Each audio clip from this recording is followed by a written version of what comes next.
Assalamualaikum warahmatullahi wabarakatuh. Perkenalkan, nama saya adalah Ibu Puspita dengan NIM C1C023121. Baiklah, yang terhormat Bapak Dr. Wilmi Eka Putra selaku dosen pengampu mata kuliah akuntansi syariah.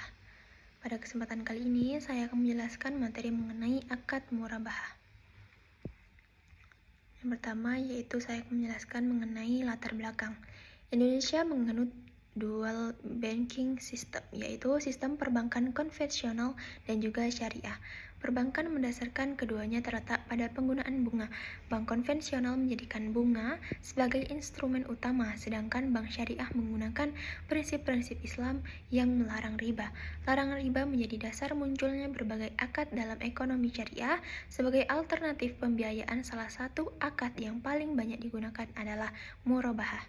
Murabahah menjadi penting karena mampu menjawab kebutuhan masyarakat terhadap pembiayaan yang halal dengan sistem yang transparan, adil, dan tidak mengandung unsur eksploitasi.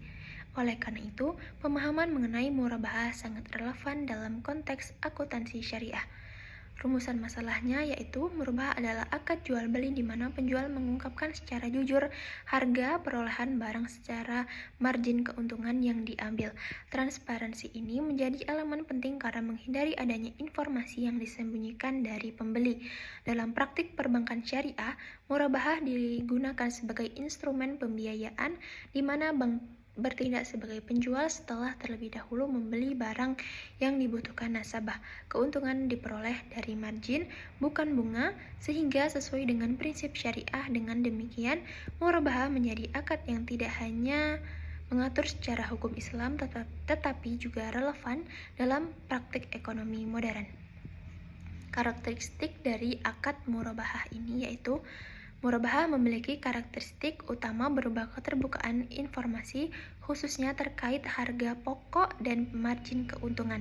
Kesepakatan mengenai margin dilakukan di awal akad sehingga tidak menimbulkan perselisihan di kemudian hari. Harga dalam murabahah bersifat tetap dan tidak dipengaruhi oleh perubahan kondisi ekonomi setelah akad berlangsung. Hal ini memberikan kepastian bagi pembeli. Selain itu, adanya akad yang jelas membuat transaksi memiliki kekuatan hukum, sementara pembagian resiko disesuaikan dengan peran masing-masing pihak dalam transaksi. Jenis-jenis murabahah yaitu ada 3, murabahah berdasarkan pesanan, murabahah tanpa pesanan, dan juga digunakan sesuai kebutuhan transaksi. Murabahah berdasarkan pesanan terjadi ketika pemilik memesan barang terlebih dahulu kepada penjual. Dalam hal ini akad membeli barang sesuai permintaan pembeli sehingga transaksi terlebih terarah. Sedangkan murabahah tanpa pesanan dilakukan terhadap barang yang sudah tersedia sehingga pembeli dapat langsung melakukan transaksi tanpa proses pemesanan. Perbedaan ini menunjukkan fleksibilitas murabahah dalam berbagai kondisi baik untuk kebutuhan khusus maupun umum. Mekanisme dari akad murabahah ini yaitu ada beberapa. Yang pertama, mekanisme murabahah dalam praktik perbankan syariah terjadi secara langsung, tetapi melalui beberapa tahapan yang harus dilakukan agar sesuai dengan prinsip syariah. Yang pertama, nasabah mengajukan permohonan pembiayaan kepada bank dengan menyebutkan kebutuhan barang yang diinginkan. Pada tahap ini, belum terjadi transaksi jual beli, melainkan hanya permintaan.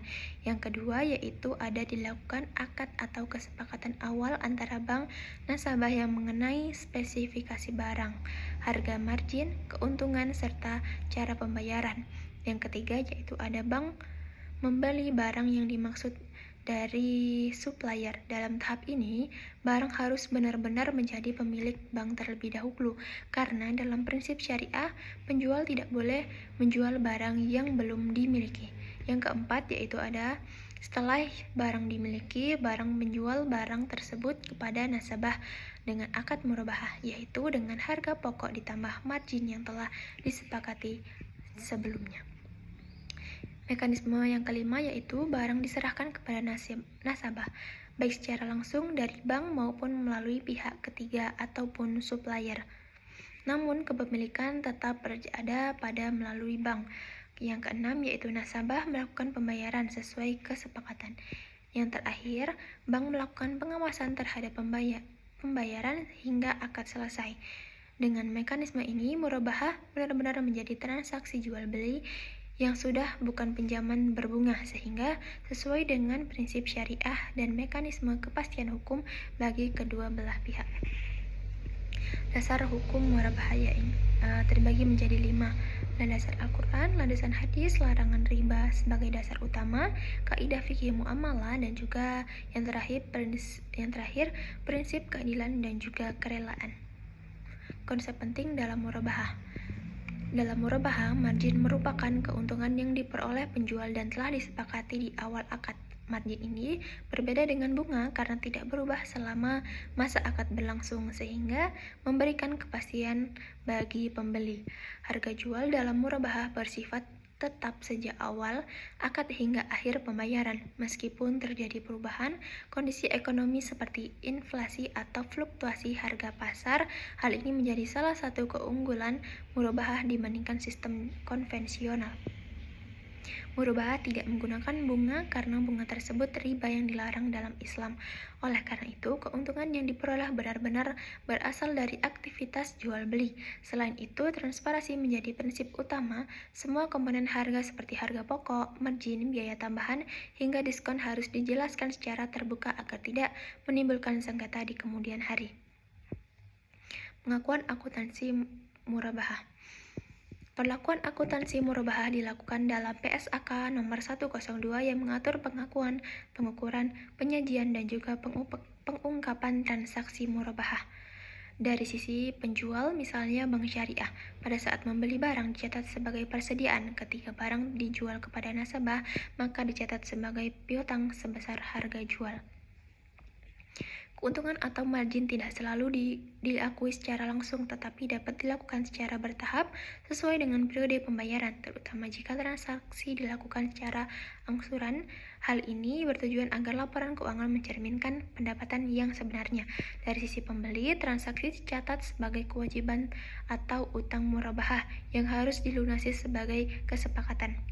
Pengukuran dalam murabahah, pengakuan dimulai saat penjual memperoleh barang yang dicatat sebagai persediaan sebesar biaya perolehan. Ketika barang dijual, maka timbul piutang sebesar harga jual yang mencakup margin keuntungan. Pengakuan margin dilakukan secara sistematis sesuai dengan periode pembayaran, terutama pada transaksi angsuran, sehingga tidak terjadi pengakuan pendapatan yang berlebihan di awal. Jika transaksi melibatkan aset non-kas, maka penilaian dilakukan berdasarkan nilai wajar agar mencerminkan kondisi pasar yang sebenarnya. Selain itu, jika terjadi penurunan nilai barang secara dijual, maka harus diakui sebagai kerugian ataupun beban. Hal ini penting untuk menjaga keadaan dan relevansi laporan keuangan. Ilustrasi kasus murabahah. Sebagai contoh, sebuah bank syariah memiliki barang dari supplier seharga 50 juta. Setelah itu, bank menjual barang tersebut kepada nasabah dengan harga 60 juta, sehingga terdapat margin keuntungan sebesar 10 juta. Nasabah tidak membayar secara tunai, melainkan melalui angsuran selama periode tertentu. Dalam hal ini, bank tidak langsung mengakui seluruh keuntungan sebesar 10 juta, tetapi mengakui secara bertahap sesuai dengan pembiayaan yang diterima.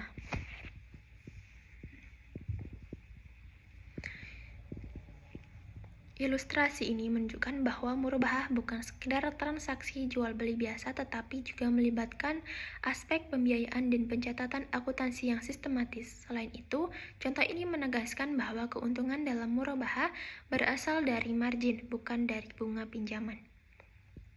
Baiklah, kesimpulan pada materi kali ini yaitu murabahah merupakan salah satu akad dalam ekonomi syariah yang berbasis pada jual beli dengan prinsip transparansi dan juga kejujuran. Penjual wajib menyampaikan harga pokok dan margin secara jelas kepada pembeli, sehingga tidak ada unsur ketidakpastian dalam transaksi. Keuntungan dalam murabahah diperoleh dari margin yang disepakati di awal, bukan dari bunga, sehingga terhindar dari riba. Hal ini menjadikan murabahah sebagai alternatif pembiayaan yang sesuai dengan prinsip Islam. Dari sisi akuntansi, murabahah diatur dalam PSAK nomor 102 sehingga pencatatan transaksi menjadi lebih sistematis dan dapat dipertanggungjawabkan. Secara keseluruhan, murabahah merupakan solusi pembiayaan yang adil, transparan, serta memberikan kapasitas hukum bagi semua pihak yang terlibat dalam transaksi. Baiklah, itulah tadi materi yang dapat saya jelaskan. Kurang dan lebihnya saya mohon maaf. Saya tutup. Wallahul muwaffiq ila aqwamit thoriq. Wassalamualaikum warahmatullahi wabarakatuh.